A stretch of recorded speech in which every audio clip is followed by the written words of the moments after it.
চক্রবৃদ্ধি সুদে এই অঙ্কগুলোর আমরা 8 নম্বর অঙ্কটা করছি। দেখো এখানে বলে দিয়েছে 10,000 টাকার বার্ষিক 5% সুদের হারে 3 বছরের সরল সুদ আর চক্রবৃদ্ধি সুদের অন্তর কত, অন্তর মানে বিয়োগফল কত।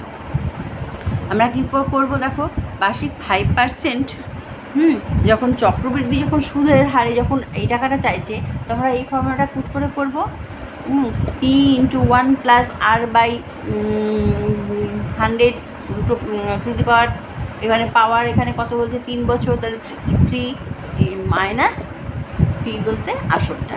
তাহলে আমরা এইটাকে দেখো এইটাকে আমরা প্রথমে যোগ করে নিয়েছি, যোগ করে নেওয়ার পর যেহেতু 3 আছে তাহলে 3 বারে লিখে নিয়েছি।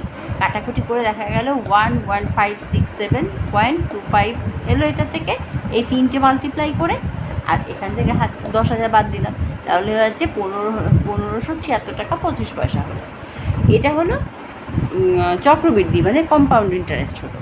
আর যদি আমাদের বলেছে সরল সুদ কী হবে, আমাদের ফর্মুলা কী জানা আছে, P × R × T/100।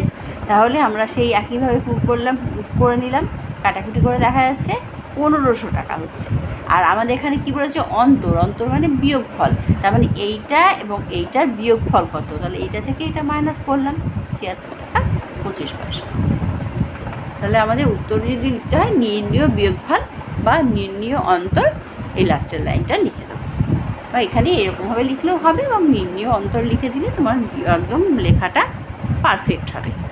ঠিক আছে, ভালো লাগলে সাবস্ক্রাইব করো, কমেন্ট করো এবং লাইক করো।